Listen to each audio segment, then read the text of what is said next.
Alright, and we're good. Hello and welcome. Sorry this is a little late and I'm still technically not fully set up, but I am here and that is the important thing. So if you give me a little less than 15 minutes, I'll be completely ready.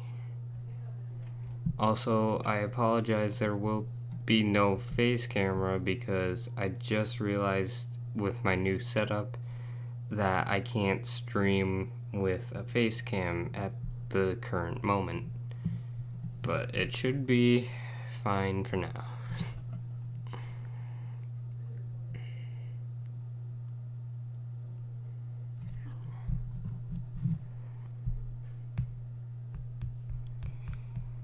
Can everyone hear me okay?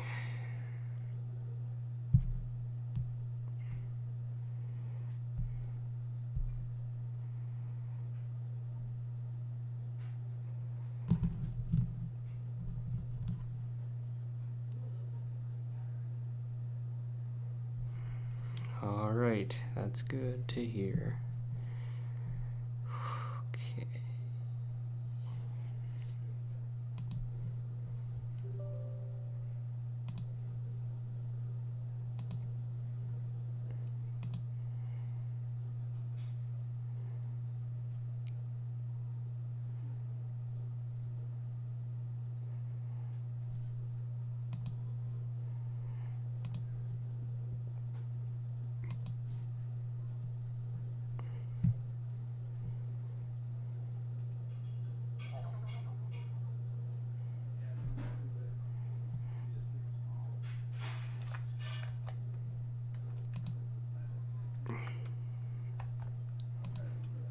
I have no idea if you can hear that. I hope you can't because I do not mean that.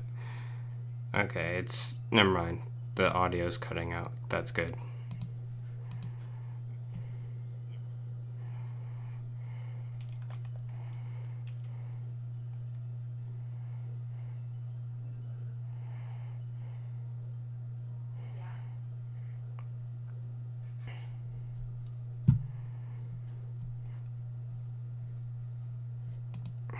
Is my load there? Okay, no, it's not, so I have to skip.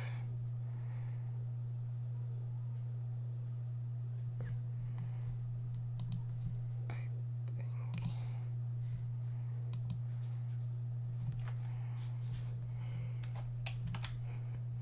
What did I even have my name when I did this series? Man, it's been a while.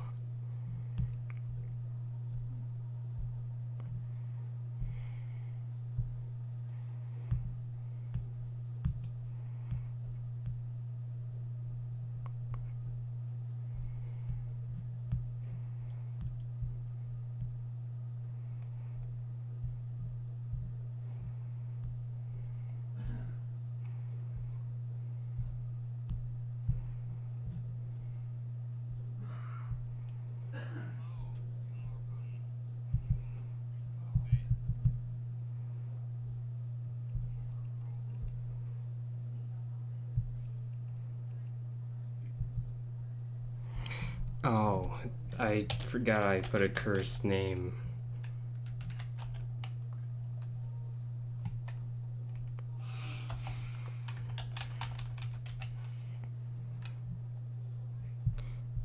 Why did I... God, why did I do that? I'm torturing myself. Also, it looks like they updated the game since then, so I have no idea if there's anything new to this or what.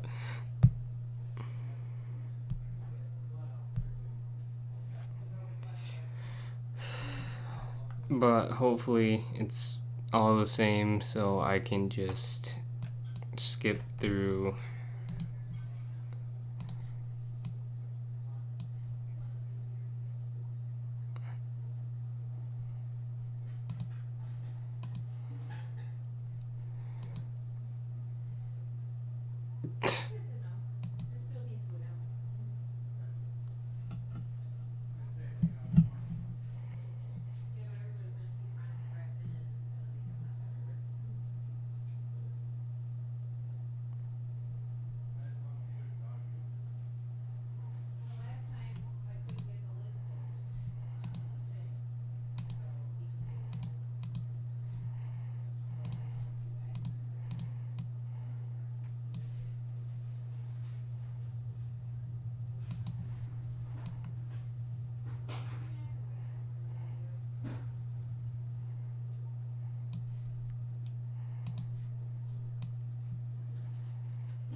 Sorry guys, I'm trying to get up to the point that we left off.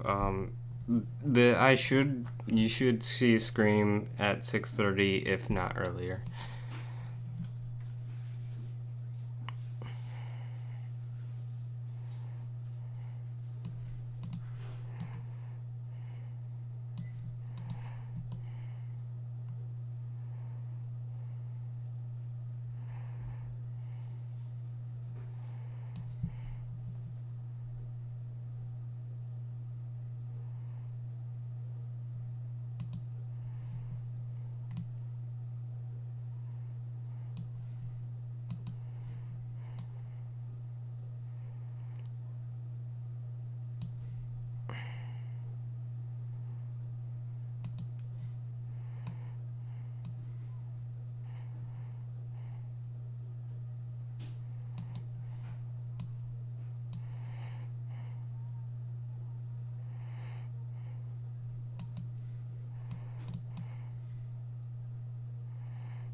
Alright, I think I finally got to the point where we left off.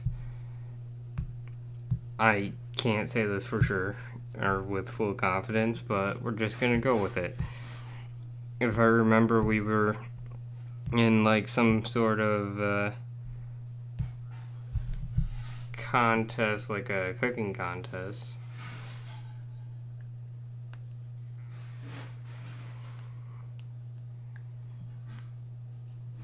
And yeah, I think we made like some sort of mashed potatoes or something. I'm gonna turn the volume on my screen share down a bit. The game's a little loud. Tell me how that sounds.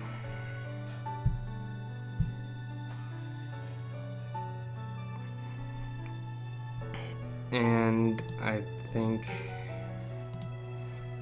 there we go. I have no idea if the music is too loud or too quiet, so I love feedback.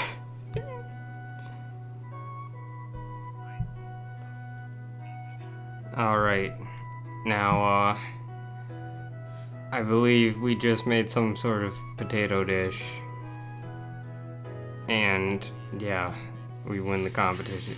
My god, this music is so loud. I don't know if that turned the volume down for you guys, but... Oh, I'm... Voice echo, okay. Voice echo's off.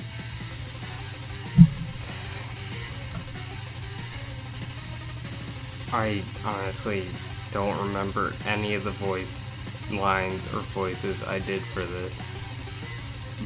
And then filled with rage and without thinking, you filled the sporkful of mashed potatoes right at Ashley's stupid, beautiful face. Nice contradiction of yourself.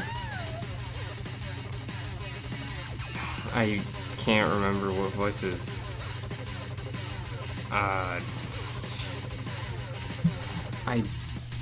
don't know what. Whatever. I'm going for it. Ashley,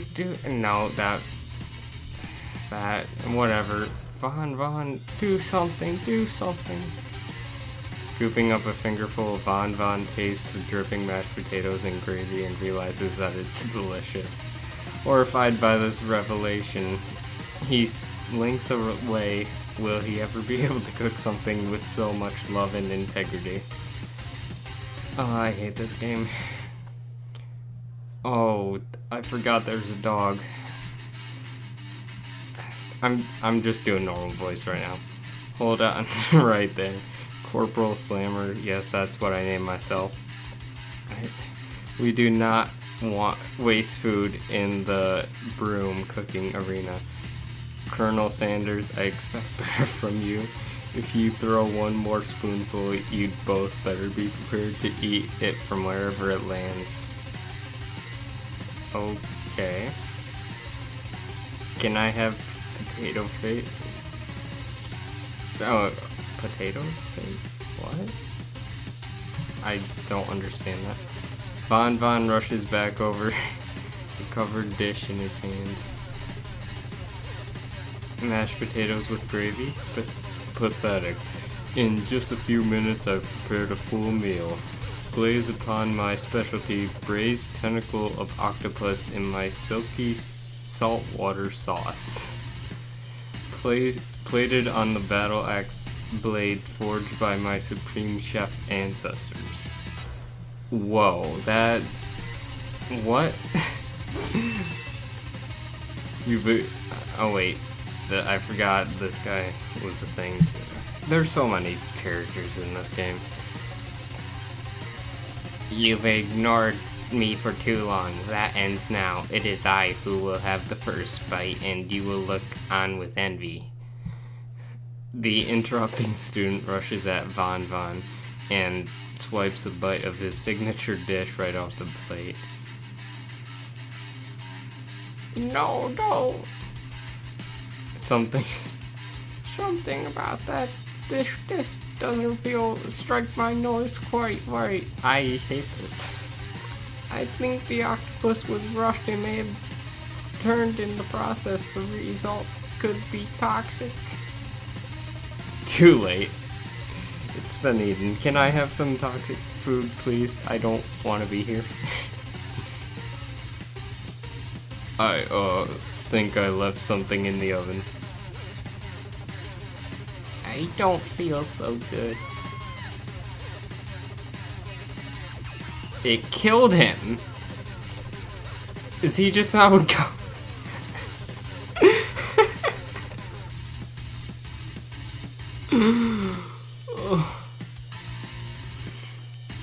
Everyone stay back. Don't take another bite. When you look back at the plate, the rest of it's gone. You notice the tip of the tentacle being slurped up in Pop's mouth. Pop winces in pain just for a moment, then is almost immediately back to his oblivious self. Oopsie. I taste like poison. Oh, why? The entire class has gathered to watch Pop's final moments. Shock has frozen the whole crowd. They are motionless and as statues. Class bell rings, disrupting the moment and snapping everyone back to reality. It would appear that Pop's enthusiasm for trying new things, despite his obvious danger, has I don't know how to say that word. Him against poisons of all kind.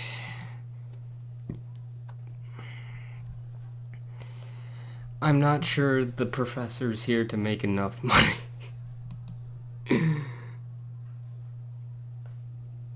Hello. I just turned into a ghost over here.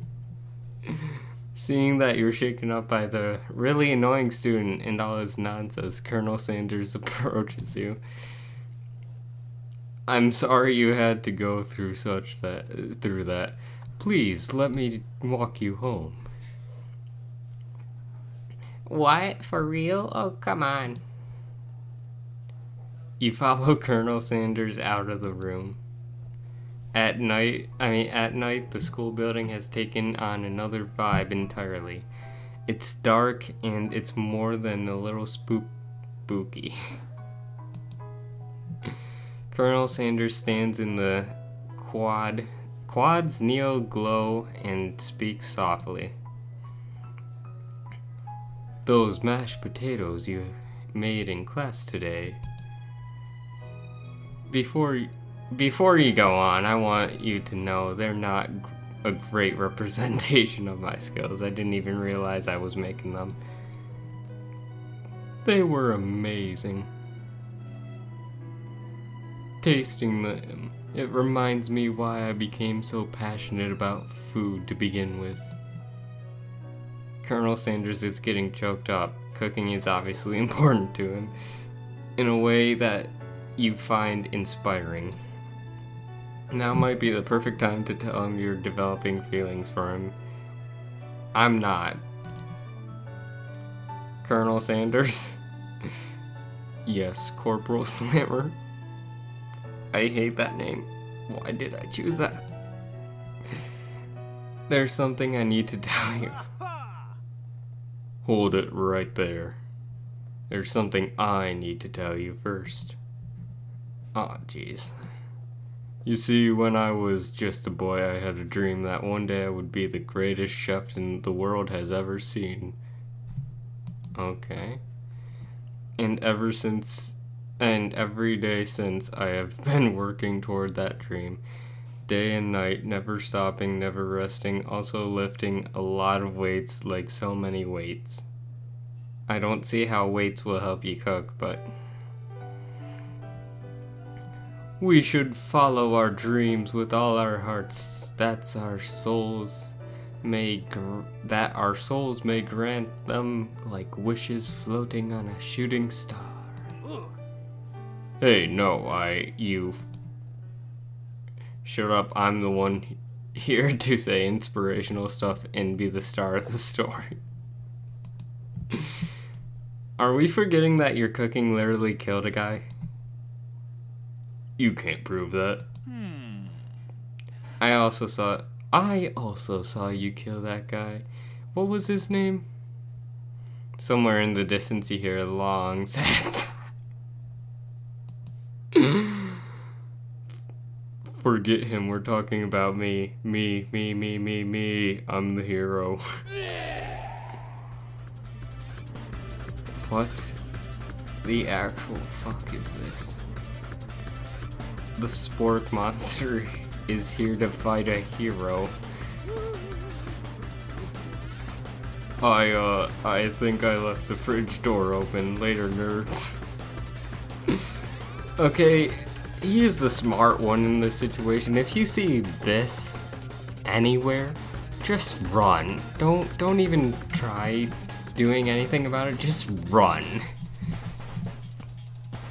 How dare you threaten me just as I was letting down my guard and connecting with another chef on an emotional level. Be afraid. Be very afraid of me because I'm a monster, see? Is he rhyming on purpose or is that just coincidence? But before you can discuss syntax any further, it's a turn-based fight sequence. What will you do? Attack? You decide to go on it. Which attack will you use? Cook with love. That's one. It just got real?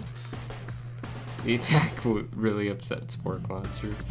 Spork Monster goes on the attack. Hots. Okay. What does defending to do? You decide which to... I don't even know what that word is. And continue to stay back and endure whatever comes your way. Seems like a pretty weird strategy, but okay, sure. You do.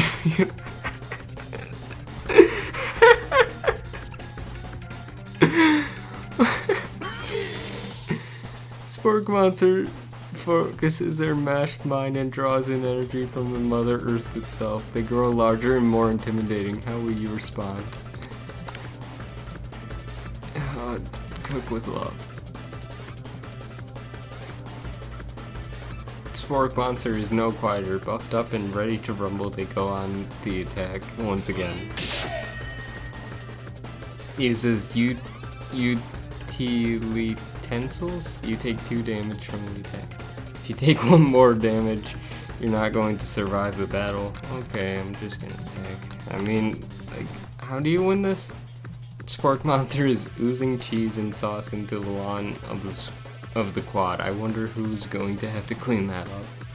Being vulnerable, Spork Monster prepares its ultimate attack, Rounded Edge. Vile villain, your reign of terror stops here. Colonel Sanders summons the energy of 1,000 chickens. Pot Pie Power Punch. It does 10 damage. Cool. Spork Monster is defeated. You saved me. An injured Spork Monster spews steam into the night. Alright, spare this beast or forget mercy. Finish him. No student will ever walk the quad in fear again. This month, you ready your final attack? You'll never survive my student.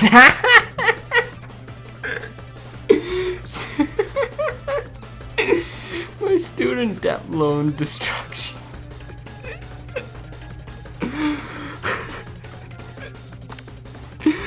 What is this game?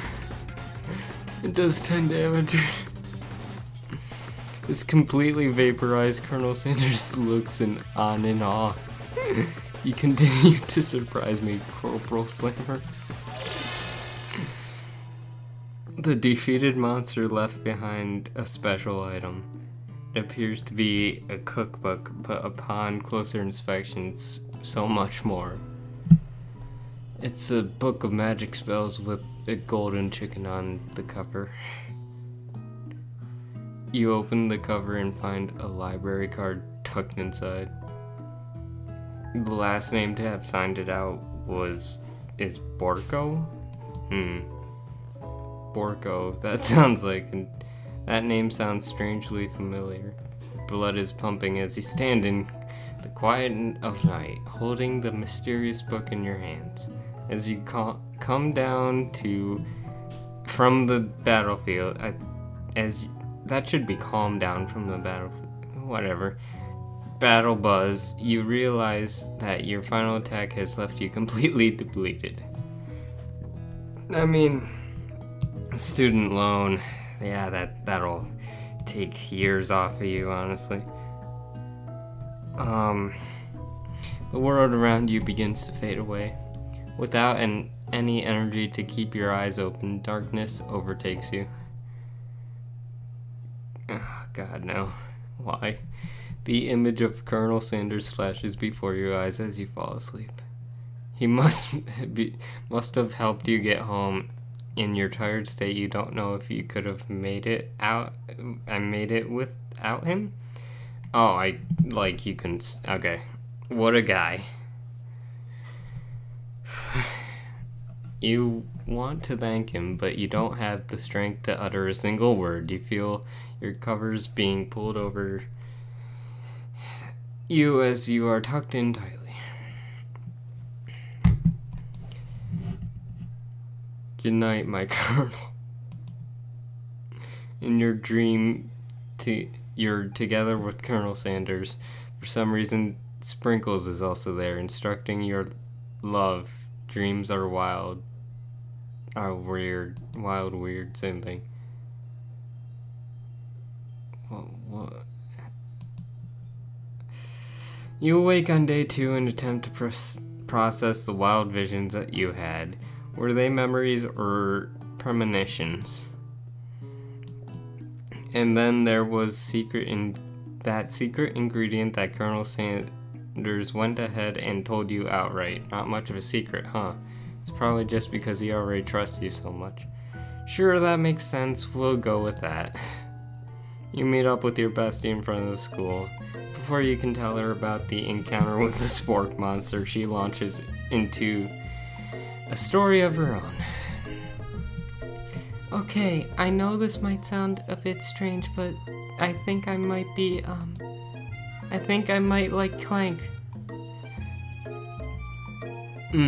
Okay. Like him, are you like 2-year-olds on a school playground? I know it sounds like it's moving too fast, but there's something about him. I like him. I like him. Yeah. Once again, it's been like day 2. This is technically supposed to be a college. We got to talking after class, and he's actually a totally sweet guy. Not only that, but he's really smart. He told me all the kinds of stories about Colonel Sanders. Did you know that Colonel Sanders was the most popular kid in his high school? You know what? I do not deny that. I think that would be true if that was the thing. Anyways. No, but that does make complete sense. Yeah, but he was so popular that he was voted prom king at a school he didn't even go to. I don't even know how that works. It was also the convertible, and was also the convertible that he himself rode at the front of the homecoming parade.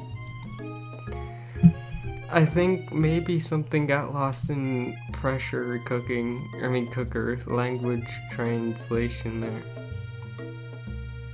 Oh wait, was that me? I didn't pay attention to the name. Either way, maybe it'd be best if you took it slow with this new boy like I am with Colonels. You know what, you don't have to say that last part, You and Colonel Sanders, the coolest guy in school, the most famous student to ever attend the University of Cooking Skill Academy for Learning, you're a thing now? No. We definitely connected yesterday. You're killing me, Smalls. Sure you did. You're great. Why wouldn't he be into you, I guess? She's not even supportive. Laughing at the implication that you and Colonel Sanders might be a thing is definitely not cool. You are great. You have an idea about how to prove that your love is real. Well, if he's not into me, why did he tell me one of his secret ingredients? Your bestie's eyes light up. A secret ingredient? Yeah, I just said that. A secret ingredient. How many times are we gonna say secret ingredient in this day? Is there a dramatic echo in here? Miriam's checks to make sure you're alone before continuing. So this summer, while I was on vacation with my family, a lovely man approached me in a botanic garden where I was wandering. Because I do that on just summer vacation. Okay? He told me all about his passion for spices, secret spices. The man even gave me some to show me what he meant. He said it was a powder created from super duper rare dried flower plants. Petals. one of the 4 things I said, and that if I did him a big favor, I could have some of my own. Please, Miriam, don't tell me. So I filled my suitcase with them and brought them home. He was so nice, he even met me at the gate when I arrived later. When I cooked with him, a very strange feeling came over me, and the flavor was unlike anything I'd ever tasted. I believe this girl was given drugs and was too naive to realize that. Oh, what is this game? I think you're being very liberal with the meaning of spices here. Yeah. Whatever. Anyhow, we both shared an interest in cooking, so we've stayed in touch. You know, like pen pals. Is that still a thing? I bet he would love to know more about the new spices. Well, I'm definitely not supposed to share Colonel Sanders' secret recipe. And besides, I only know the one ingredient, so I doubt it'd be much use to anyone. Cough, fiber, cough. Please, please, please. It would mean the world to me. No one has to know it came from you or from Colonel Sanders.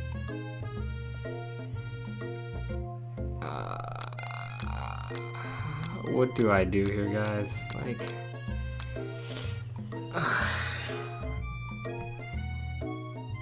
I mean, this would help him, but I don't really want to go with Colonel Sanders. I kind of want to go with her, so I'm just gonna go with this one. Okay, I'll tell you, but it has to stay secret. Miriam nods furiously. He told me that he uses... Oh yeah, he never actually told me. It was blank words. Never would have guessed that, would you? Her eyes light up, imagining such a thing, and you figure you've satisfied her curiosity and she'll move on. However, she immediately turns around and does some thumb typing on her phone that you can't see. That's probably not good. Before you can ask her to confirm that she definitely was not texting secrets to others, you're interrupted. And a wind rushes in. That's actually a nice effect. That was a cool transition effect there, I do have to admit. Cherry blossom pellets fill the air. It's Colonel Sanders. He's arriving at school. I don't like either of these options. I guess do this one. Colonel Sanders' horse is truly a thing of beauty. Without ever acknowledging that he's being watched, he does a short horse dance before dismounting with a flourish. He then slaps the beautiful creature gently on its rear, sending it running free into the countryside. You are struck by the sight of him that you lose the ability to speak coherently. Oh, I didn't realize anyone was watching. Don't worry, he knows his way home. You attempt to compliment Colonel Sanders, but the words don't come out exactly right. What a horseful beaut you have. I meant what a horseful beaut you have. Dang it, that's what I just said. Being a good friend, Miriam attempts to cover for you. Oh, Corporal Slammer just gets really nervous around people they like. That was not helpful at all. What? This is not helping. I mean, they got food poisoning and were up all night. It was gruesome. You should have seen it. That's even worse. She gives you a wink and a smile as to say situation handle. Can't blame a girl for trying.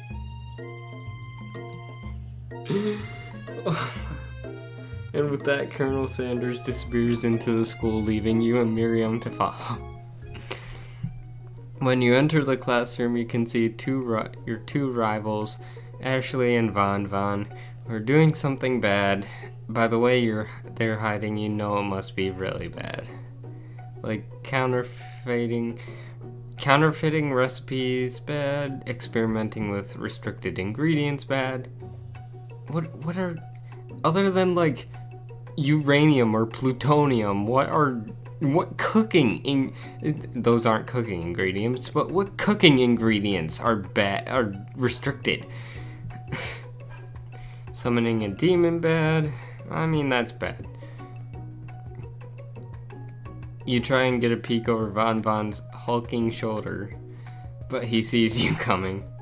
Whoa there, little one, I'm not sure you're ready to handle this. Why don't you make like a bee and mind your own wax, honey? That was actually very clever. That was clever. Tell them to stop acting mature or act like you're not interested in them, but really try to get closer look. I'm one of those people who would tell them to stop acting immature. You immediately dress the rivals down for their immature behavior. The culinary school is to be respected. This kind of nonsense is a waste of everyone's time. Now you've upset them. Oh, and you're the emperor of cooking, are you? You make the rules? I'm not sure you'd know a good meal if it ate you. Being the best chef in the world takes more than just culinary school. It takes creativity. It takes I don't know what that word is. And it doesn't hurt to use a little evil. You finally get a look at what they're hiding, and you instantly recognize it. It's a book, just like the one you found after you encountered your encounter with the spork monster. That's the same book that I found last night in the quad. Ashley immediately elbows Von, who hides the book behind his back. I don't know what you're talking about. That book is family heirloom and its contents are secret. You notice that they haven't just been studying the book, they got Pop pinned to the wall and they're tossing potato skins at him as he tries to catch them in his mouth. We're playing. Before you can dig in any further, you're interrupted by the arrival of more students. It's almost time for class. Beep, beep. Clank must be running late. He's in such a hurry that he rolls right over Von's meaty foot. Hey, wash it, you bucket of bolts. You watch how you talk to him. He didn't do anything. Bzz. Oh. Who do you think you're talking to? I've never heard such language, not even from a stand mixer. Womp womp. No, your mother was a stand mixer.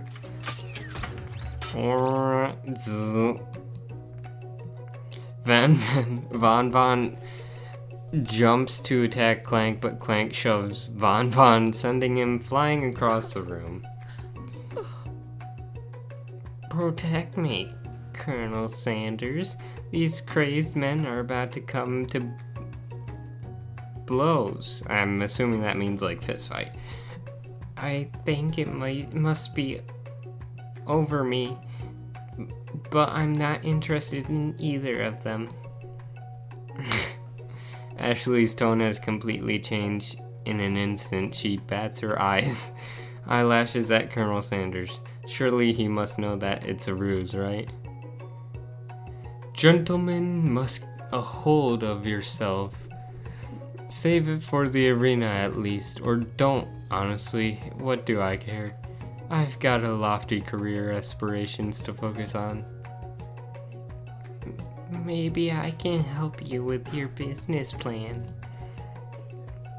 Just then, Sprinkles arrives to signal the true start of class day. He's panting, which doesn't seem that abnormal. He's a professor, but he's also a dog. Students, please take your seats. I apologize for my late arrival. I spent the morning chasing a car all around town and my tiny legs are very, very tired. But I'm here now and I hope you're ready to learn. You try to give Sprinkles a pat on the head, but he snarls at you. Sorry. I get a little worked up if people try to pet me before I've had my morning coffee. Let that be a lesson to you. After he catches his breath, Sprinkles regains control of the classroom. Without further ado, we'll review the global history of my favorite fowl, the chicken. You want to pay attention to the lesson. Truly, you do. Which is why in 1776, at the signing of the Declaration of Independence, it was a chicken.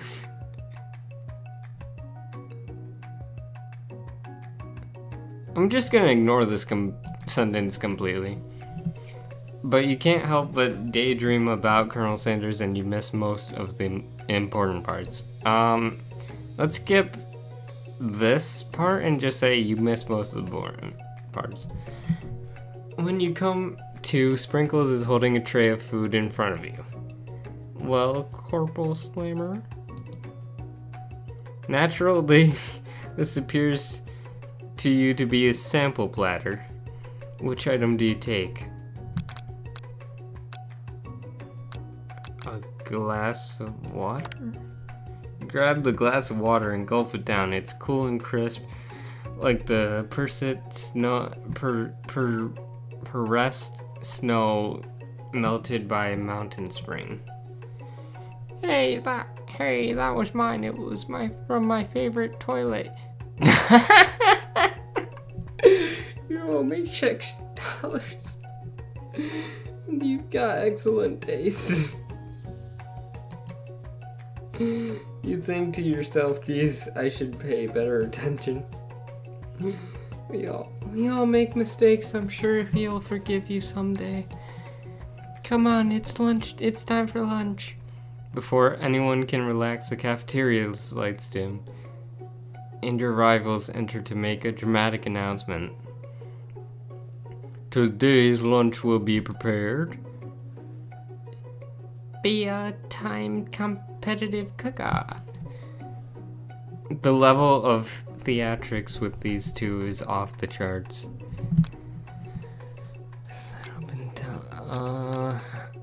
Yeah, demand. I'm not gonna. Is everything a competition with you two? Yes. Yes. Well, not with me. I'm on a personal journey to learn to love, to learn to love. Sure, why not? But definitely not to constantly battle. Yeah, stop getting your genes.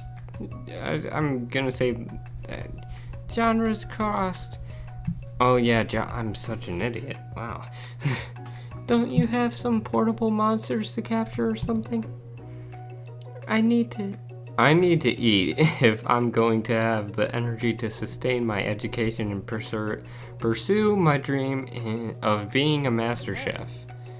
How are any of us supposed to get anywhere if we're constantly fending off challenges from every know-it-all with an apron? Besides, I already brought my own lunch. Corporal Slammer, you should have it. It will give you the energy you need to succeed. Miriam reaches out and presents you a gift. My special grilled cheese and tomato soup with chocolate milk to wash it down in a tartlet for dessert. It only takes you about 5 seconds to eat Miriam's tiny food, but it was just what you needed for motivation. You know what? I've learned enough for today. Let's bet. So you still battle after... This kid's killing me. Just as things reach a boiling point, Sprinkle steps in. Surely he'll put a stop to this madness. Now, students, please settle down. This is a lunchroom, not a sportsing court. Finally, a little sense, you breathe a sigh of relief. At least not until we turn on the timer. God damn it. Just then, huge red light blasts you in the face, flashing the words timer ready. That's what I'm talking about. I stand corrected. If it's a battle you want, it's a battle you'll get. My bestie can best the best of them. Best.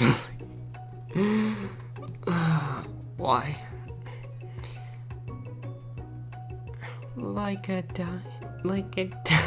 And I was formed under pressure. Now it is my chance to shine. I will defeat you myself. You had his chicken and you made his mashed potatoes and gravy on day 1, and you're feeling like you can really impress him again here. It's time to boil some water for the potatoes. Think fast. If the timer runs down, you'll be forced to pick randomly.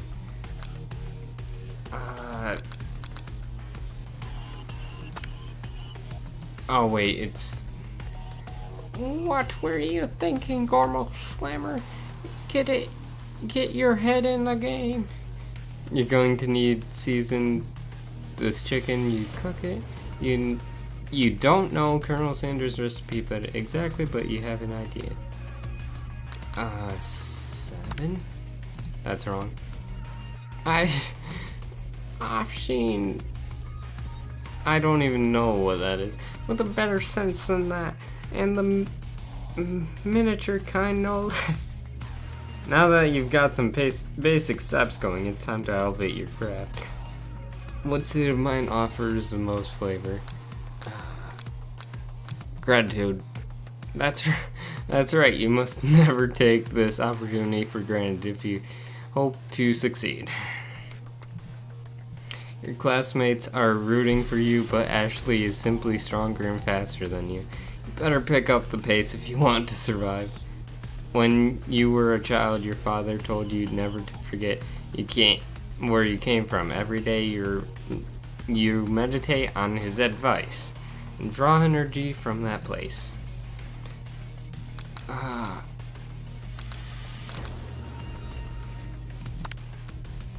Okay. That's right. This is your shot and you've got nothing going to miss it. You try to shut out the noise of the arena and the focus on your cooking.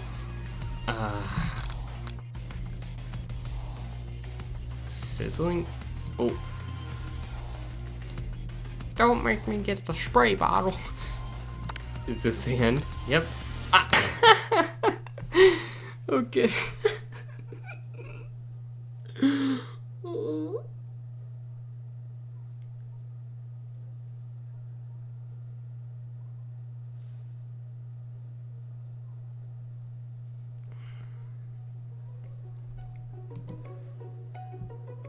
Oh, I'm gonna skip all this.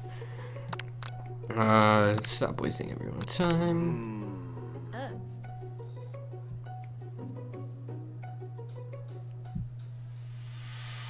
100 degrees Celsius. Okay.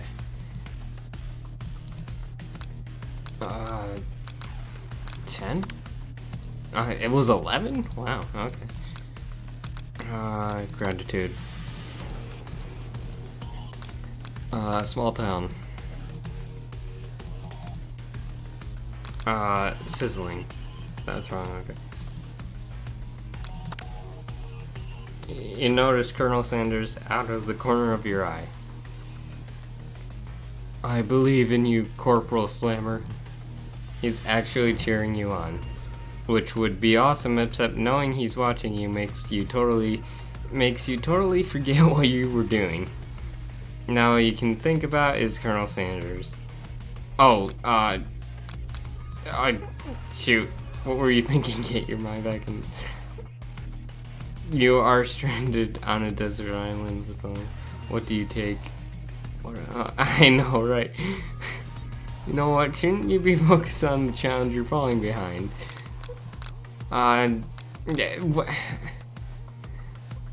There was no correct answer. What does that have to do with crafting spectacular fried chicken and delicate baked biscuits? Woof woof. You're really struggling to keep up, and at the next station over, Ashley has already began plating elements of her dish. It's colorful and complex. To make up time, you toss your biscuit dough into a stand mixer as you do the crowd gasp. Yikes. I know you love nothing more than seeing a fellow appliance utilized in a kitchen battle, but sometimes that means sacrificing the personal touch. Or you might not have any hands, but Corporal Slammer does, and a good chef needs to be touching the dough to know when it's properly mixed. There's an easy way and a hard way. You don't get far by going the easy way. When you hear everyone talking and realize how serious your error was, you immediately shove your hand into the mixer to rescue the dough before it's overmixed. What an idiot. Corporal Slammer, no. But you're not fast enough and your hand gets sucked. It's immediately crushed by the quick spinning beater. There's no way you'll be able to use that hand for the rest of the match. Colonel Sanders shakes his head in shame. What you often find that the easy way can turn out much, much more difficult. Everyone stop what you're doing right now. This battle is over. It can't be. I was so close to finishing my dish. Sweetheart, look at your hand. You simply can't go on. Too bad. That's too bad. And here I am with a completed dish ready to serve. Surely that makes me the winner by default. No. It wouldn't be fair to compare the two on the account of Corporal Slammer's injury. You see Sprinkles begin to lick his doggy chops as he locks on to the dish. But I suppose you should at least tell us what you prepared. Well, because I'm the sweetest, I skip straight to the dessert. Under this white chocolate dome, you'll find a wide array of delights, taking you on a journey of flavor that tastes good and tells a story of excellence. I was going to ask Corporal Slammer to do the honor, but since you're injured, I'm afraid that pouring the cream of delicate hot chocolate sauce might be too difficult. Colonel Sanders, if you wouldn't mind lending me your strength, your strong, steady hand. Colonel Sanders pours the hot chocolate sauce on top of the dome, causing it to melt away, revealing the ingredients hidden within. Inside you'll find a delicate fried cheese croquette, atop a slice of honeycomb ice cream 2 ways, tender, I don't even know how to say that, and pearls of blueberry, once again, don't know. Colonel Sanders seems intrigued, but perhaps not impressed as he dips his finger in the chocolate sauce. Simplicity isn't your strong suit, is it, Ashley? Oh, you.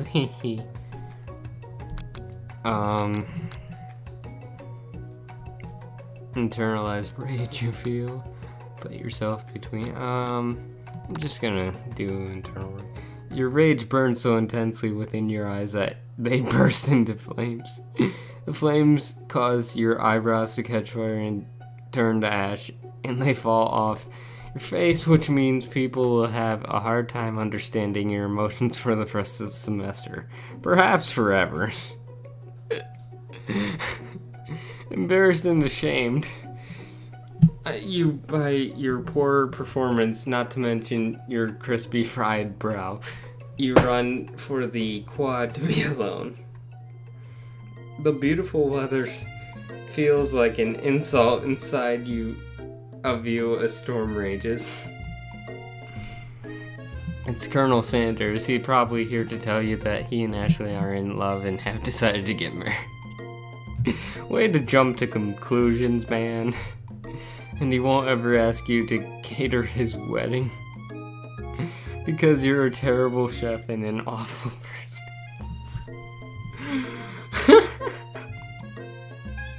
You try to hide from him, but he approaches you directly.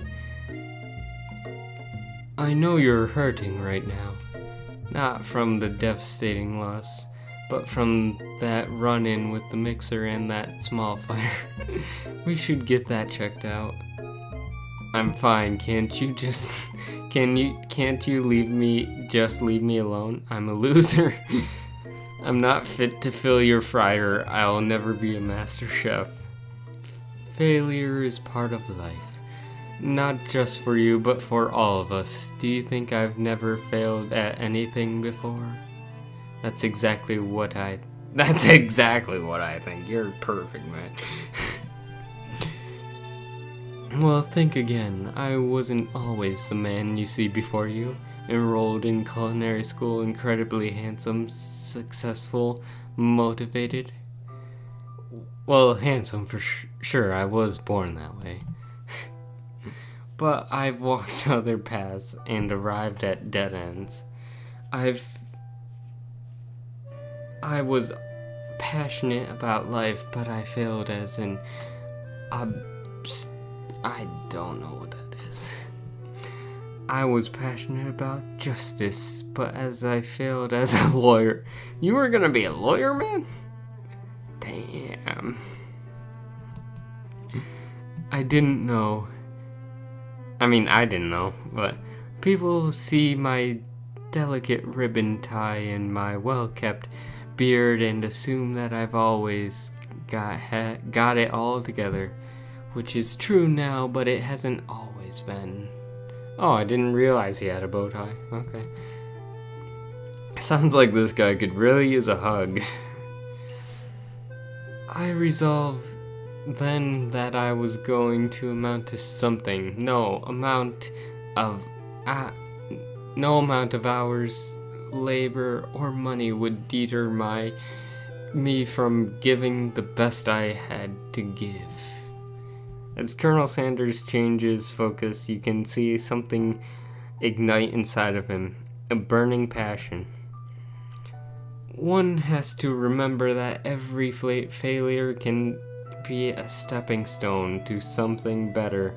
My new dream is pure, it's honest, it's something that a humble man in a crisp white suit can be proud of. I will create a new chain of chicken restaurants that will bring joy to the entire world and make up for my past misdeeds. Yay! Just as your moment grows intimate, you're interrupted by a threatening, shadowy presence. Oh god, no, please not again. Gorku the Spork monster is here to fight a hero. Is anyone else feeling a bit deja vu? I'm sorry, Gorku, but I could have sworn we've already battled you last night. That was Borku, my twin, and I, Gorku, am here to avenge them. Are you stronger than Borku? Well, we're twins, so not really. We're pretty much exactly equal in every way. Why do you ask? Colonel Sanders smirks. He's already on the same page as you. It just so happens that we beat Borku pretty easily, so I don't think you have much of a chance. Not to mention, I feel really guilty about that. If I could take it back, I would. I think what Corporal Slammer is saying is can't we just be friends? Life's too short for making enemies. I suppose we really don't need to fight. It's just I've got these pointy teeth and claws. All the better for enjoying tasty foods. Surely you like to eat, don't we all? Of course I do. Inspiration strikes you and you come up with a quick idea. Chomp on this. You toss a biscuit into Gorku's open mouth and he devours it in one gulp. Delicious. You're much nicer than the evil students who once upon a time turned me into this creature who stands here today. I don't believe it. You were once human? Well, no, I was a Chihuahua, but I was still a student at the school until one day some mean kids with a magic spell book, probably the one we saw earlier, cast a dark enchantment on me and I was forever transformed. A magic spell book. Precisely. Borku used to have a copy, but somewhere along the way I've lost it. If you find such a book, I beg of you, respect it. You're a powerful chef, and you shouldn't rely on such dark and evil magic. No, you should be protecting the innocents from those who would cheat them through sorcery and guild. If you need me, don't fear, I will be there. It sounds like there are some bad cooks in the kitchen of life. Corporal Slammer, together I am sure we can defeat them. Come back to my hideaway and we can discuss. Personal invite. You can't imagine what Colonel Sanders' home must be like, but it sounds like you're about to find out. Stepping inside... Damn, fast scene changes. Stepping inside Sanders' house, surrounded by his things, you start to feel a special bond with him. It looks like you live such an exciting life, Colonel Sanders. Every day can be an adventure if you approach it with the right attitude. Yeah, you're right. You're right. Long ago, I made the decision to never stop searching, never stop working, never stop imagining. Have you been working on any new recipes of your own lately? I'm always excited to talk about food with another ambitious chef. Well, there is something. It's just a side dish that I've been tinkering with, trying to find the right balance of flavors and textures. I'm not sure I've nailed it yet, but I'm close. Colonel Sanders' eyes perk up as he starts to wonder what dish you might be describing. It's meant to pair with something spicy or something crispy, both perhaps. You know what, sure, why not? I'm not that. You decide that you're as ready as you'll ever be to share your original cooking with Colonel Sanders. Before you talk yourself out of it, you decide to dive in head first. You reach into your lunch bag for a special dish that you've been keeping an eyes on. I present to you my original coleslaw. Oh, the shredded cabbage dish glistens in the light of Colonel Sanders' Lux hideaway. Magnificent. Together you chow down on the creamy slaw until just a spoonful remains in the bowl. Do you mind if I hold on to the last bite? I'd like to have it around so I can admire its taste later and think back on this moment. You could offer to make him more, but he seems a very sentimental kind of guy. Sure, why not? Please, make yourself comfortable. I'll be back in just a moment. He just stole our food. I can tell. He just stole it to figure out its recipe. You realize now that it would be perfect time to do some snooping. Around the room are various items you can look closer at. Each item seems to eradicate memories and emotions. Is there a way to... I'm gonna skip this because I don't see a point. What's the point of this? Like, hair comb, scented candle. You open the door to Colonel Sanders' closet and find a row of his signature white suits hanging within. Take one off its hanger and try it on. The jacket is a bit long for you. I mean, a bit big for you, but it's soft and comfortable. You give yourself a deep hug, breathe in his scent. They say that home is where the heart is. Is this what they meant? Before you can look any further, you hear Colonel Sanders returning. He has a new dish that he has been working on, and he wants you to taste it. You try to act casual until he asks you why you're wearing his jacket.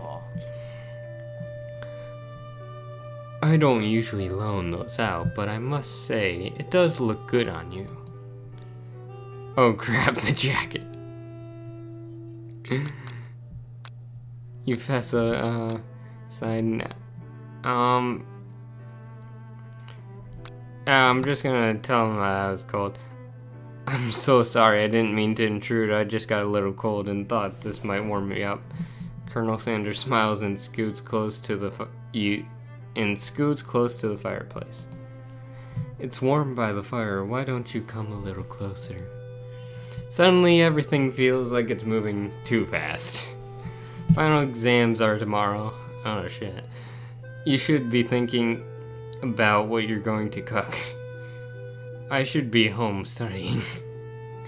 Overwhelmed, you take off the jacket and run out the door. But the thought of you leaving Colonel Sanders missed such an emotional breakthrough gives you a pause. You stop yourself. Colonel? Yes, Corporal Slammer? I honestly think this may be the beginning of something wonderful. I think you're right. We should take things slow. You talk late into the night and drift off into this dream sequence. Yay, so many people. You awake to a beautiful morning in Colonel Sanders' hideaway. Did you make the right decision on how to respond to Colonel Sanders? Only time will truly tell. Today is a day that could change the rest of your life. You think about the new secret ingredient you just learned about. Blank.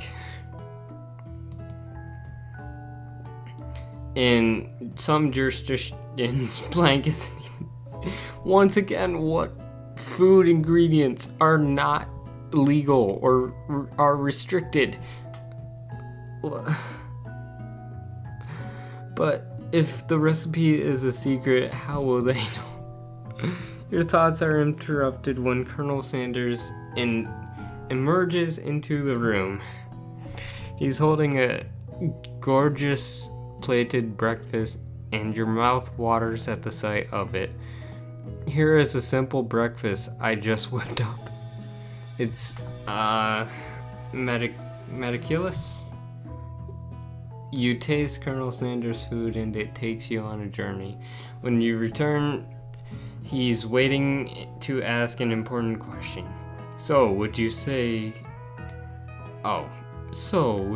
we're the perfect match? How presumptuous. Oh wait, that was me asking. My cuisine and your taste buds that... Oh wait, no, he was asking.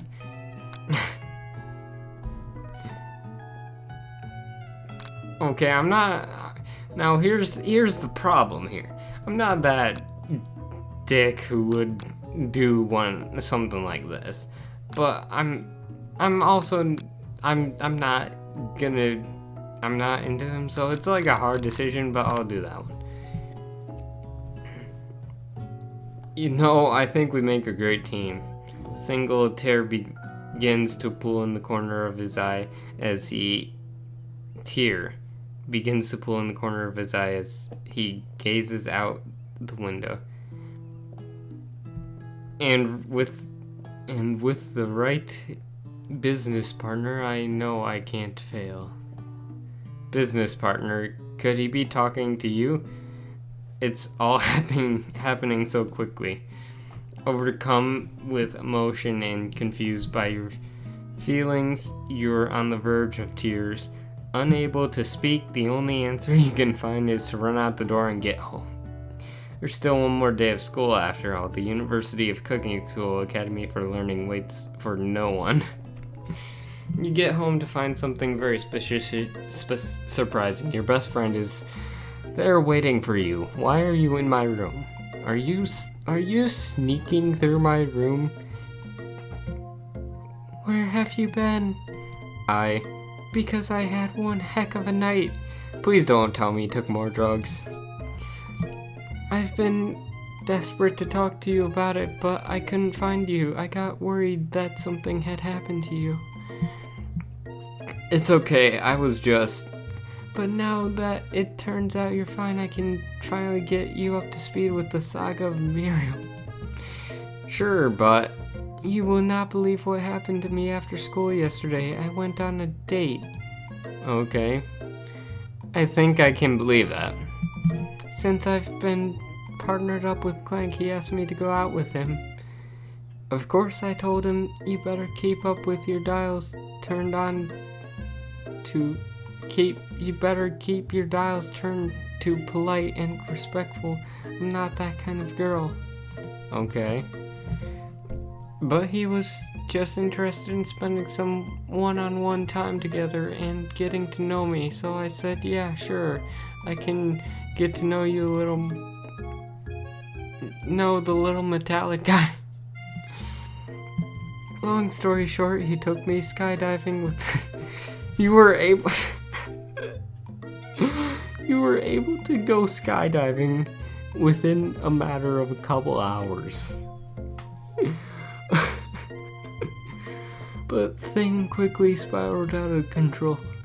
She just said did she just say skydiving as that's a typical first date to go on with a talking pressure cooker? And now I'm not really sure where we stand.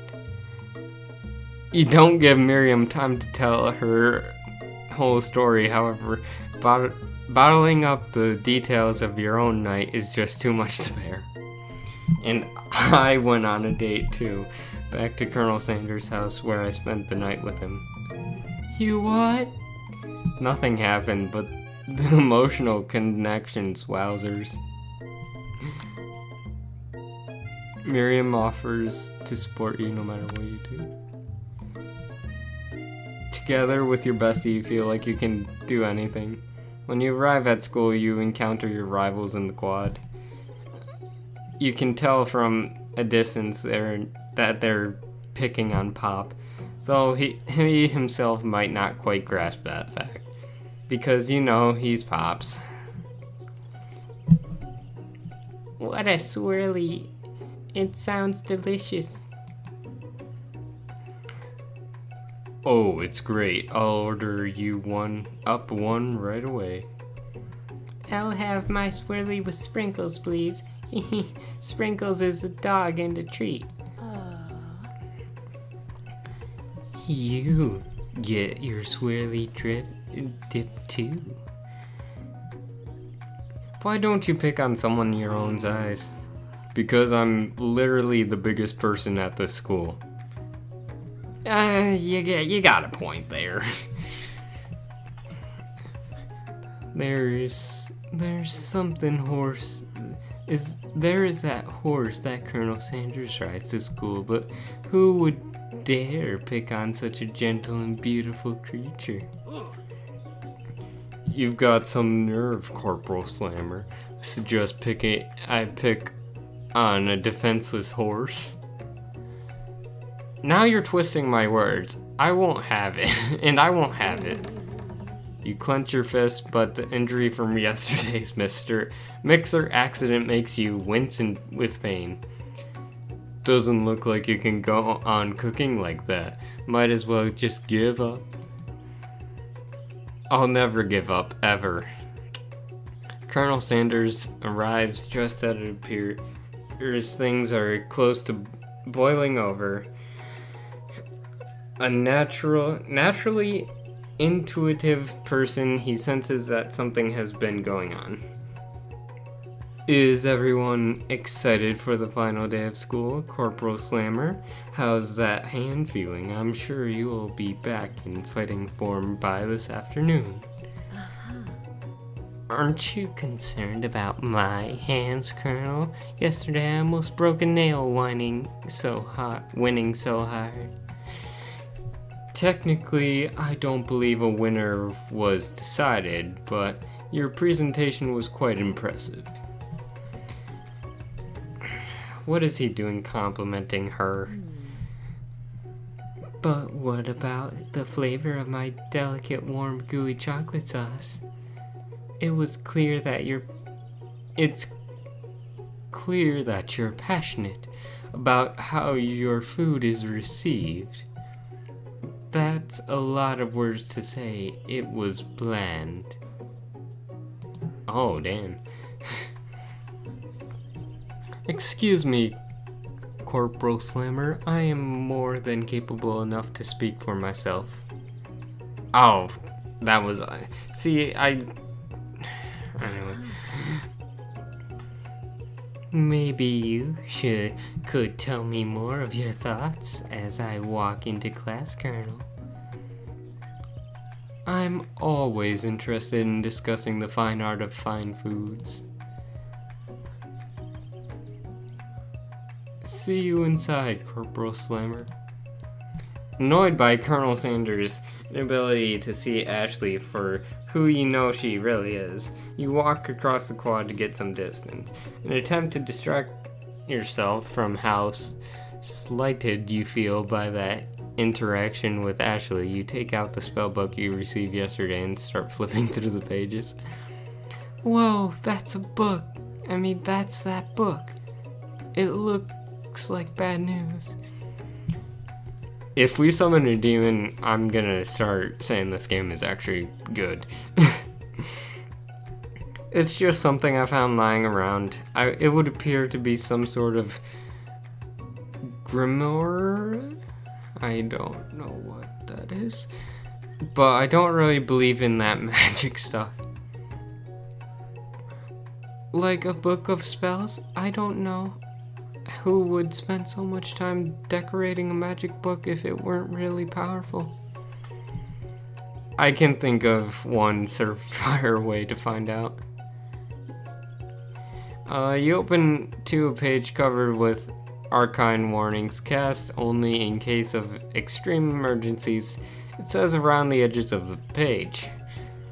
I could use the spell here that says it will erase anyone I choose from all of my memories.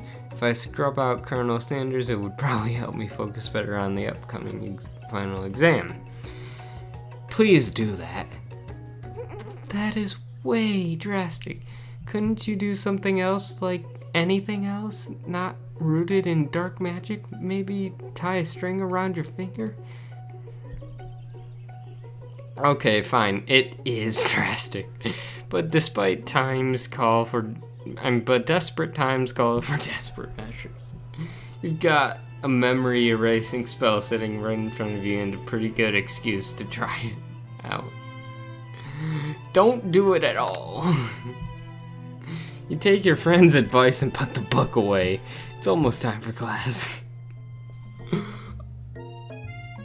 I'm really curious on what would have happened if I did it, but I'm not going to do it.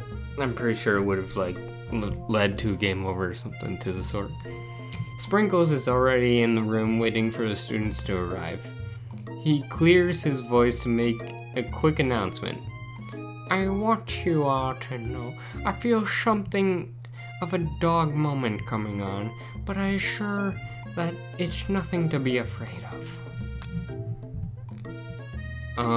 He must be hungry, reached for some old homework to give him a snack. Dogs can be rather unpredictable, especially Sprinkles. Wait to see what happens. Sprinkles stops in his track. He focuses on the window. The room is deadly silent. When you follow his gaze, you see a tiny orange squirrel perched on the cherry tree outside. Sprinkles turns feral and runs to the window to the window of the classroom. He begins barking uncontrollably at the squirrel outside. Terrence, I told you never to come back here. Terrence, I will destroy you. Terrence! Sprinkles is barking furiously, drool flying off his face. The squirrel looks over, but he doesn't say anything back. You wonder, is that even a talking squirrel? Who named him Terrence? You better not show your chubby cheeks around here ever again. After Sprinkles is satisfied that his presence has been felt by not only Terrence, but any other squirrel in hearing distance, he returns to his professional tone. Ahem, I apologize for the outburst. This actually brings up an important point. Thank you, Corporal Slammer, for reminding me to dole out this indispensable bit of wisdom. You see, but before he can go any further, Miriam's love drama spills over into the classroom. Sprinkles is interrupted by whirls and sparks coming from the back of the room. I told you to save it for after class. Bzz, bzz. You think I wanted to be thrown from a plane strapped to a stranger? Miriam and Clank appear to be arguing, but you still haven't learned to speak Clank's language of mechanical noises. But no, you had to show off your cool kid friends Jeff and Joan. J and J forever. Watch us from a triangle in midair as we descend. Triangles are the strongest shapes, don't you know? Bzz, bzz. Yeah, well, that doesn't make it a great date. Bzz, Then take Jeff and Joan with you. You can all hold hands as you pedal down the mountain or off a cliff for all I care. Sad me. Clank begins to shudder. Steam pours out of the gaps in his panels, and then a loud ding stops him in his tracks. Beep. No amount of seasoning is going to make me want to eat that, Clank. Clank burps out a completely deep-fried sneaker, considering that he himself has wheels, not feet. It's not entirely clear where it came from. In terms of deep-fried footwear, I guess it looks okay. Clank slowly rolls out of the room to be alone with his shoe. Everyone tries to pretend like they didn't see that entire thing go down. Nothing like a loud public breakout to cast a pall over the final day of school. Well, that was unfortunate. But we mustn't be distracted from what lies ahead. The final competition showdown challenge exam. I'm still working on the title, but I think you get it. Test time approaches. See you all in the arena. But before you can think about your upcoming competition, there's a very beautiful soul nearby in need of a pep talk. Hey Miriam, are you okay? Okay, I'm so mad I could smash a tiny mug, spilling several droplets of hot cocoa all over the floor. How could he embarrass me in class like that in front of everyone? Her tiny cocoa is, is a delicious treasure, so you know that this breakup is no joke, even if the source of her frustration is such a silly boy. I know that you know this, but I'm going to say it out loud. You don't need anyone. Me and you were gonna cruising through this final test. Cruise through. I'm so dumb. And hit the carpool lane to Success City. Miriam brightens up, imagining the wind rushing through her short bangs, but she hesitates to embrace the feeling all the way. You're not going to settle on Colonel Sanders' stallion and ride off into the sunset without me? Of course not. Why would I ever do that? Kill me. Please. Maybe. Wow, that said bleed. Okay, I'm gonna shut up because I just messed up so much words right now. Well, maybe, sorta, but I'm sure there's a pony out there with your name on it, and a ranch big enough for both of us and whoever else we want to bring along. If it's not Pop or Clank or anyone else you meet today, tomorrow, or this whole year, so what? You're a special person who shouldn't settle for the first someone to show a little interest anyway. Okay, now, as bad as this game is,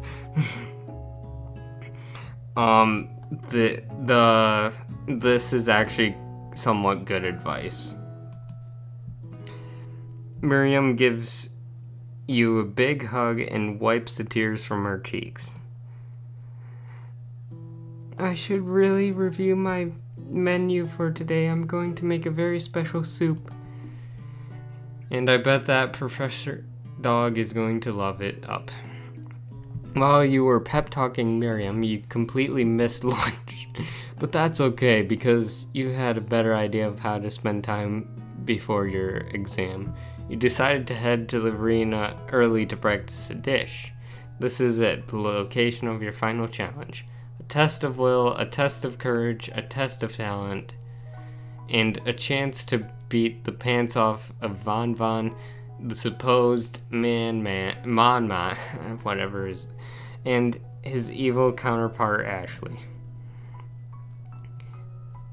As planned, you begin to run through a quick test of your recipe you've been working on. Corporal Slammer's famous chicken pot pie. Okay. After practicing for months, making this dish comes second nature to you, and you're able to quickly get a fresh pot pie in the oven. But as soon as you do, your cram session is interrupted by Colonel Sanders. Yay. Corporal Slammer, what are you doing here? There's still time before your final exam. Oh, just taking it all in. I'm big into visualizing success. I'm looking at my station and picturing victory. The pot pie has begun to bake and the smell is slowly filling the space around you. Visualizing, huh? That's too bad. I was hoping you were cooking something delicious. You'd usually happily share your food with anyone who's hungry, but the last time you let Colonel Sanders get in your head, it costs you a cook-off. You decide that it's time to put your cooking above your romantic desires. But that decision gets hard to stick to when the oven timer goes off behind you. Ignore it. You know what? I'm gonna ignore it. There was nothing. Did you hear that? Hear what? I distinctively heard a bell chime. Somebody must be training Sprinkles to do a trick. I bet his mouth is watering. Strange, I was going to say that my mouth was watering. Alas, I have to look somewhere else for something tasty to put in it. Smoke begins bellowing out of the oven, filling the arena around you. Coffee, yep, I guess you will. I'll leave you to it then. Happy visualizing. Disappointed, Colonel Sanders leaves the arena. When the coast is clear, you finally open the oven to find your practice pie has been reduced to ash. Smells like lunch. Beat it, Pop. There's no time left. The final showdown is about to begin.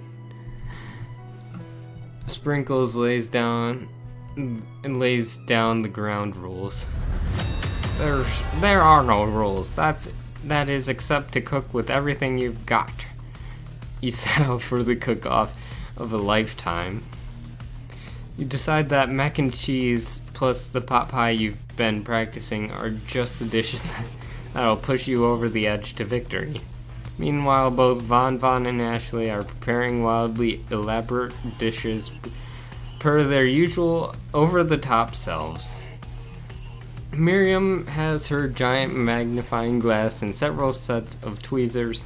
She's definitely prepared to go big, going small. Colonel Sanders seems to be harnessing his 11 herbs and spices, but he's trying to find a way to improve on something. I accidentally clicked that. Okay, the intensity in the room starts at a full 10 out of 10 with a frenzy of action. Everyone is calling out really cool special cooking moves as they prepare their food.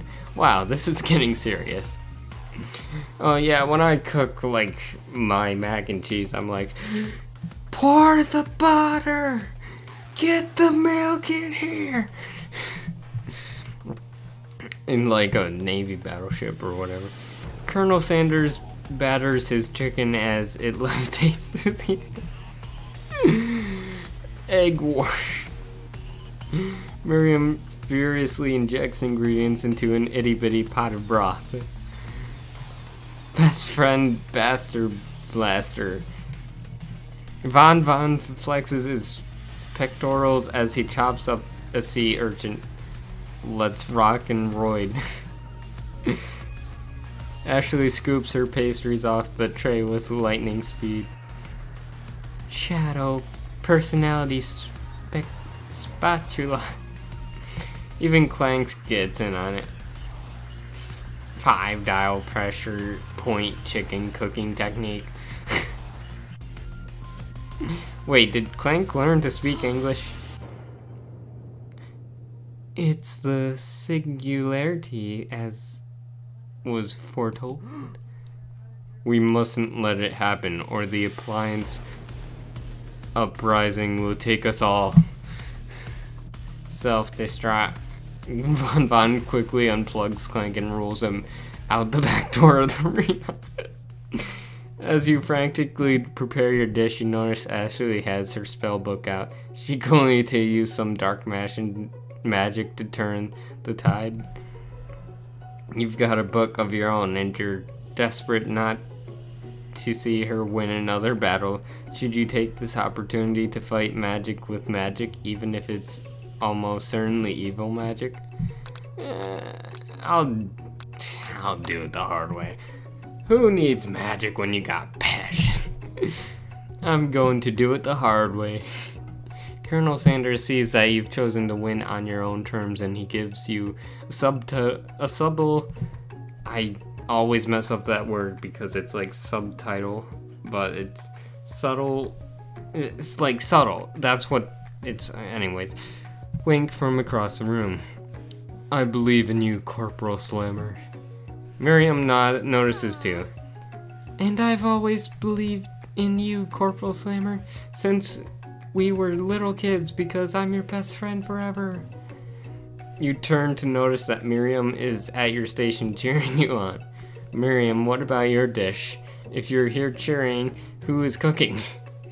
Tiny food, sure, cook time. I'm actually already done, so I thought I'd help you out. Oh, that's sweet, but Miriam tosses a handful of spices directly into your boiling noodles. It's a secret ingredient. However, neither of you know that Colonel Sanders made that first ingredient up to throw you off the trail of his secret recipe. The boiling pot explodes, sending Miriam flying backwards. The watering noodles begin to swirl in the air, bubbling up into the dark cloud that thickens and congeals before your very eyes. It is I, Steve, the spork monster. Steve, wait, what happened to Gorku? Or you're not here to battle me, are you? We spork monsters are many. I think Gorku had the day off, but you have conjured Steve, and I hate to battle, so I'd say you're doing pretty alright. Oh, hey, you're in the middle of a cooking competition. I love this stuff. It's better than TV. You crazy kids and your culinary skills really impress me. Mind if I hang out? I'm sorry, Steve, but I'm kind of in the middle of something. Do you mind?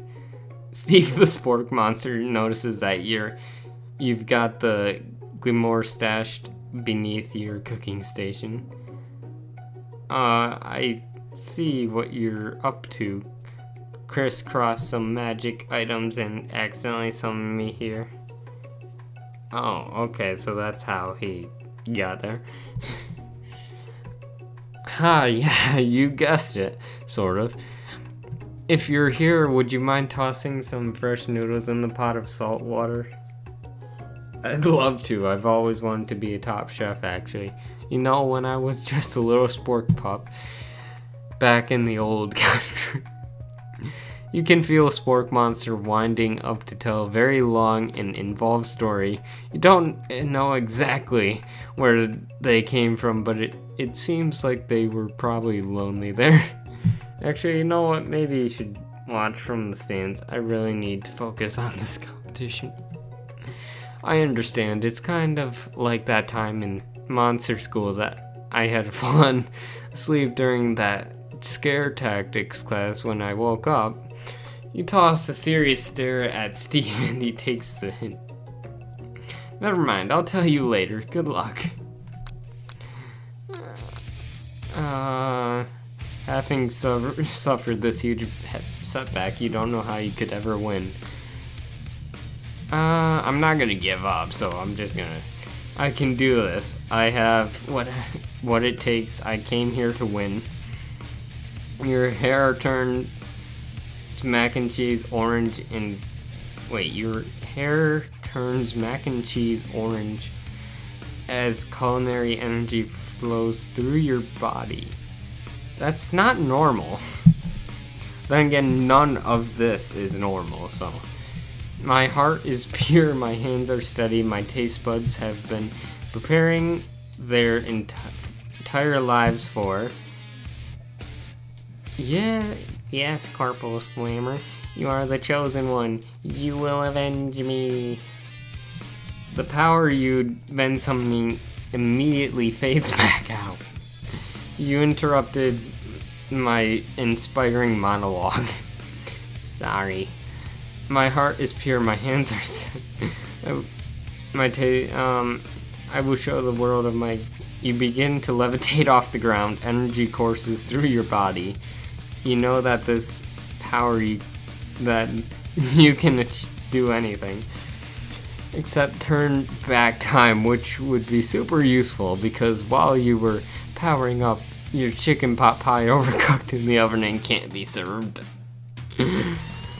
But don't worry, dear Corporal Slammer, you may have suffered some setbacks, but it is not lost. Impressed with your fortitude, Colonel Sanders decides that you have earned his support. I've been watching you today, and I must say, I'm truly impressed. You've been thinking on your feet and rolling with the punches. He steps up to your station and stands right beside you. I'm here to help. All you've managed to make is mac and cheese. And time is almost up, so you're going to need it.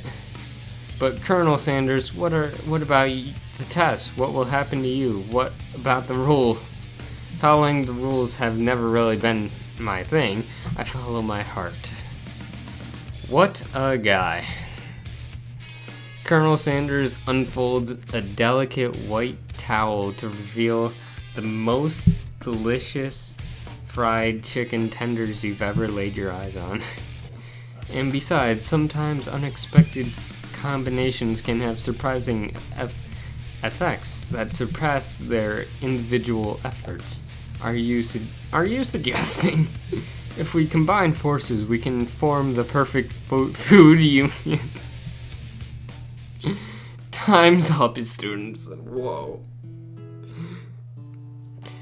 With time expired, it's the moment everyone has been waiting for.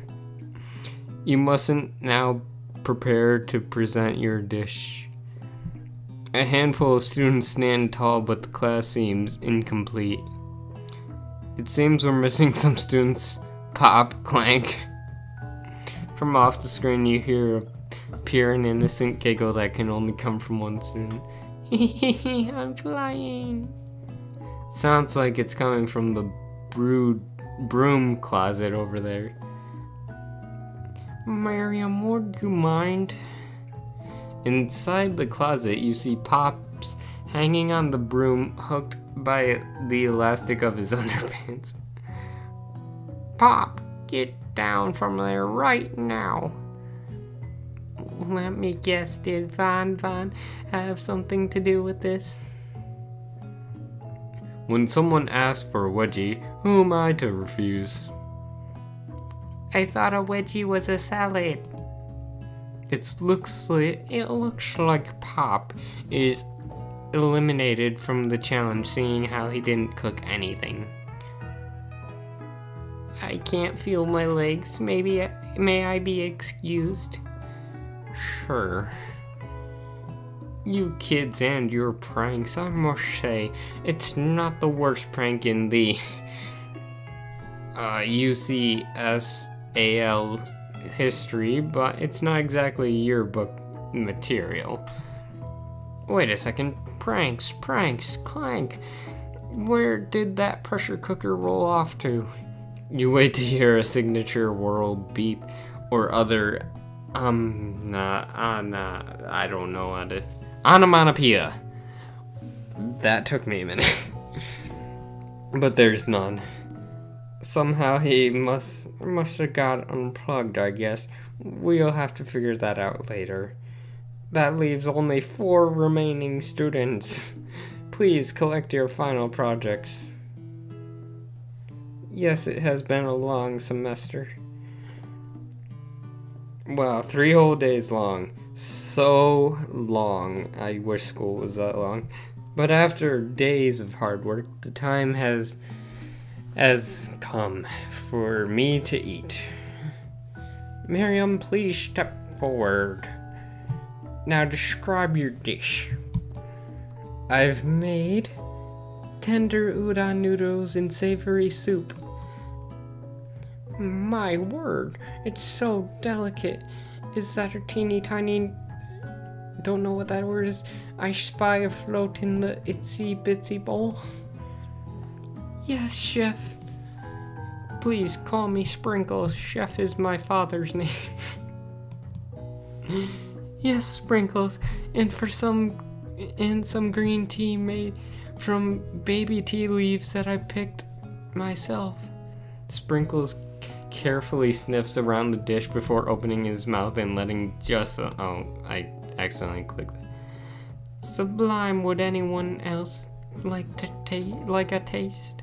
Oh, come on, I'm not the only dog who doesn't love floss. I even have a really cute electric toothbrush for dogs. Fine, I'll enjoy it all by myself. And in a flash, the entire meal has been devoured. Not that it took much, it was less than a thimble worth of soup. A plush, rarely do I taste a dish with as much love poured into it as yours. Miriam is overjoyed. She gives you a huge hug. Thank you, Corporal Slammer, for helping me to believe in myself. Von, you're up. Now describe your dish. I made uni over soothe egg custard with an axe-hewn urchin shell toppled with caviar. Did you skewer one type of urchin with the spines from a second, different colored type of urchin? Yes, Sprinkles. A bit much, don't you think? That's exactly why I did it. A bit much of my brand doesn't look cool. Sprinkles leans in to sniff the uni, but he can't get his nose close on the account of all the spikes. He begins to paw at it erratically, causing the custard to slosh around. Woof woof. Please be gentle with my cuisine. Grrr. Finally, Sprinkle goes all in tongue first, but he can't get past all the needles. He reels back as his tongue is poked and prodded. Ouch, my tongue. The professor appears to be having an allergic reaction to the sting. I can't eat this. Keeps poking my tongue. Disqualified. A stunning turn of events. Who would have thought that serving food in a bowl made of needles could make it difficult to eat? Dejected, Von does not go gentle into the night. Disqualified for glamour.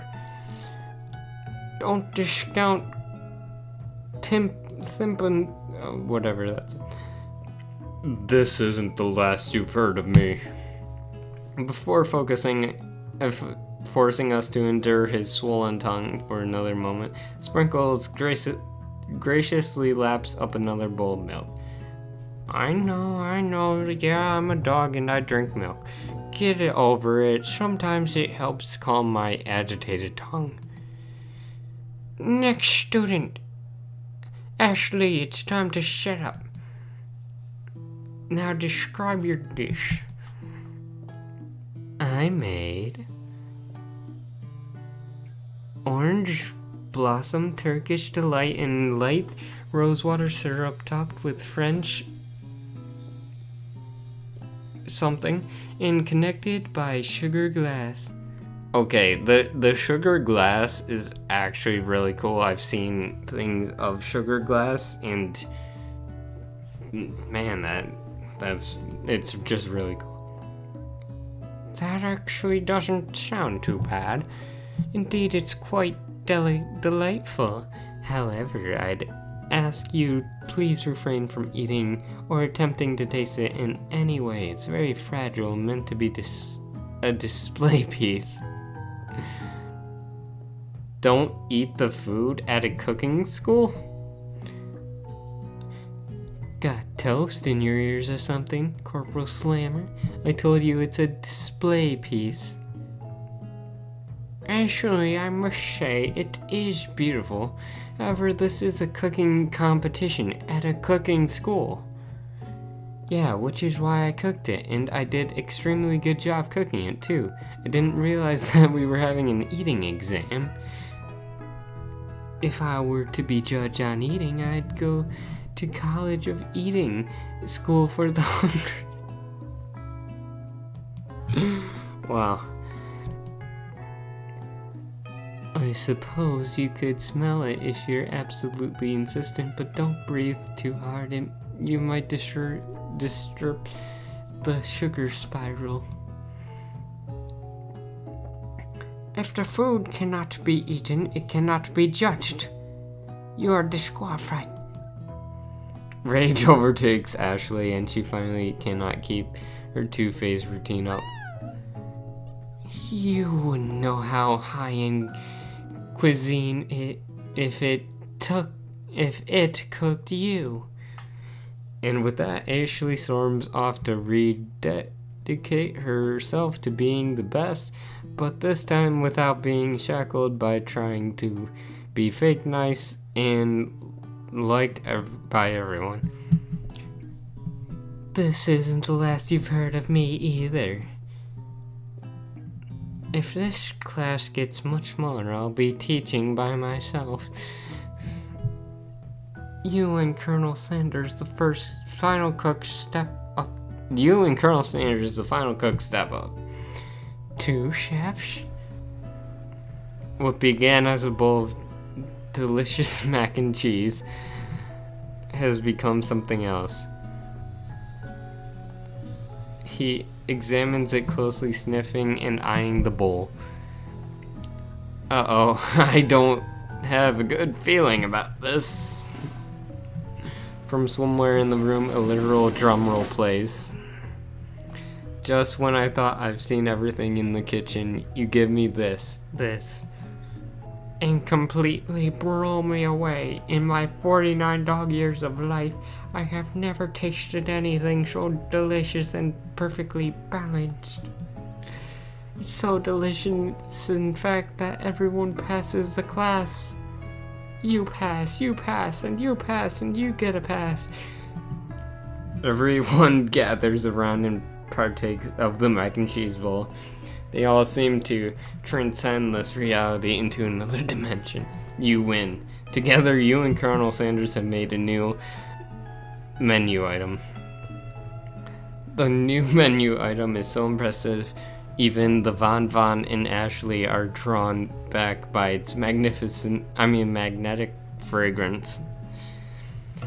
When they gaze upon your mac and cheese bowl, they admit that you are indeed an excellent chef. Sprinkles declares that you have passed, everyone has passed. There were supposed to be more battles, but come on, how could they be better than this one?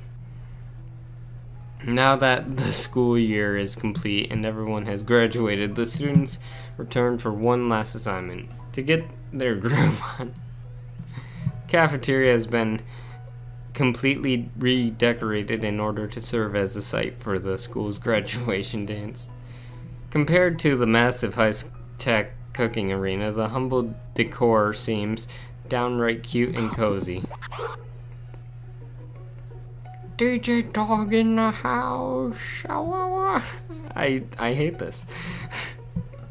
You knew that Sprinkles was a master chef, but also a turntablist. Who says you can't teach an old dog new tricks? Oh, new clothes. Okay, that's interesting.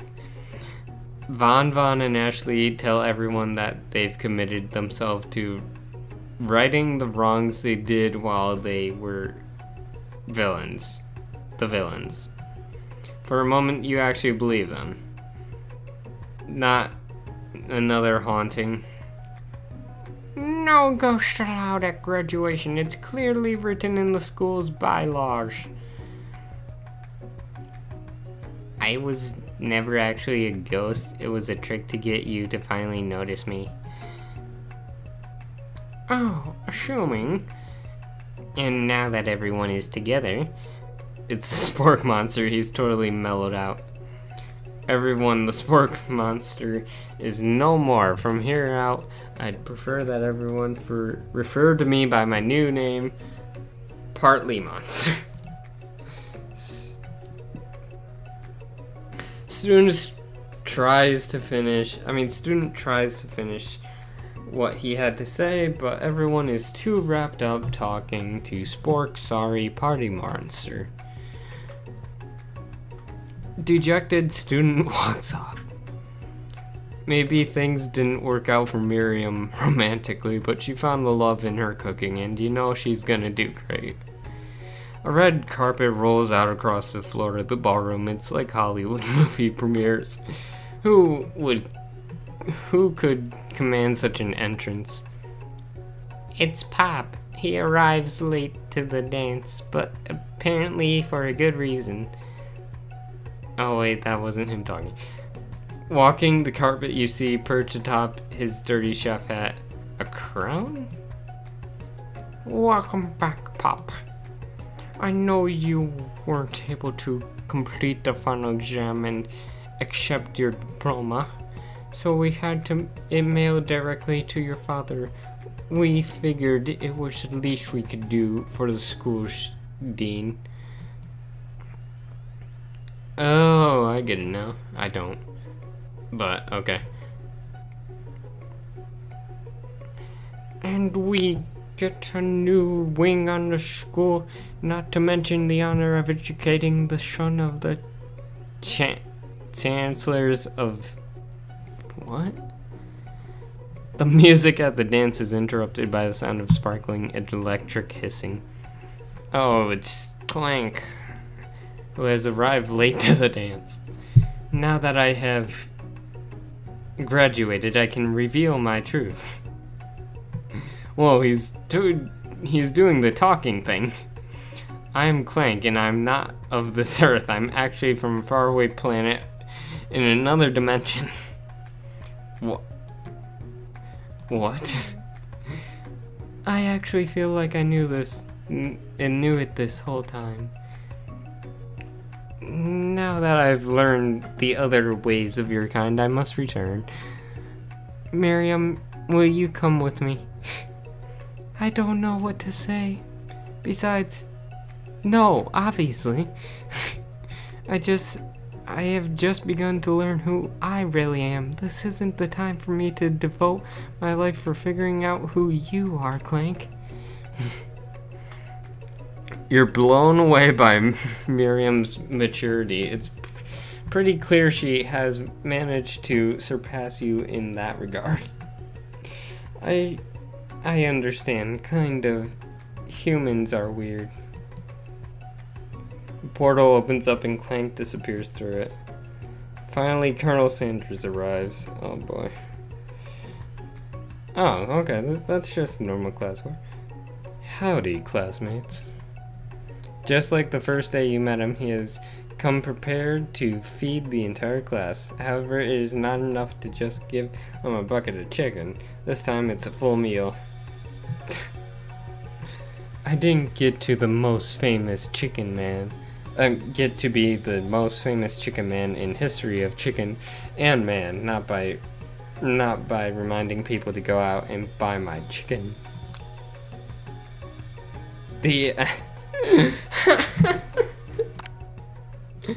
Oh no, it's not the end. As everyone feasts on their delicious chicken dinner, Colonel Sanders finds you sitting on the edge of the dance floor. Corporal Slammer, what are you doing sitting all alone?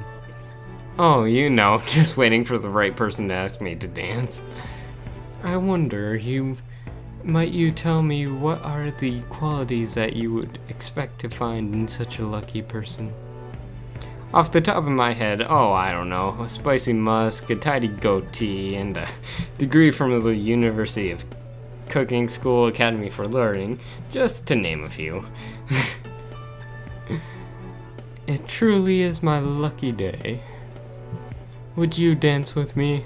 No. Wait, you disappoint me. Yes, I would love to. As you glide across the dance floor hand in hand with Colonel Sanders, the future stretches out in front of you.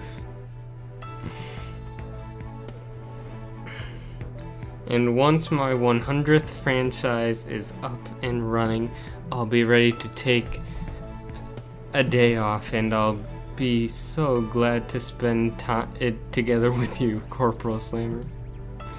How sweet. We'll work together and play together. Colonel Sanders stops dead in his tracks. Work together? Well, I think this is something I'll just need to do by myself. But who will help you run your restaurants? I don't believe I need help. Besides, based on your time at school here, do you really think running restaurants is the best path forward? Could it be you've found a love connection but failed to earn Colonel Sanders' respect as a chef? Can you live with the other half of him? Will you be able to endure sharing him with his other love? the life of a entrepreneur. I don't know how to say that. I suppose I could enroll at pastry school.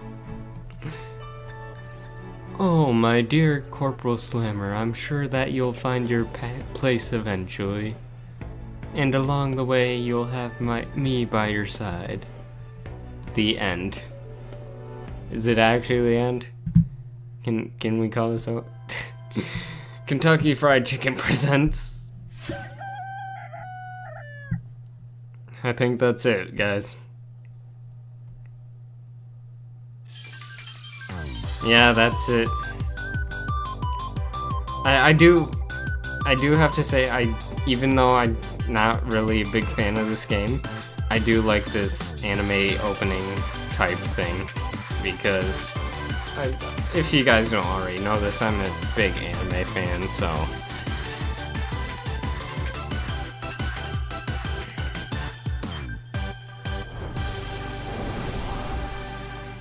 Man, what a journey. It's taken us over a year to finish this. Oh, I forgot to say happy Valentine's Day, everyone. That's the whole point of the stream. Happy Valentine's Day. This has been I Love You, Colonel Sanders, a finger-licking good dating simulator. Requested by Spencer. Spencer, if you're out there, I want you to know that I finally finished the game. It took, I don't know, a year or something like that, but I finally finished it for you. Alright, guys. And thank you for watching. And I'll see you guys later.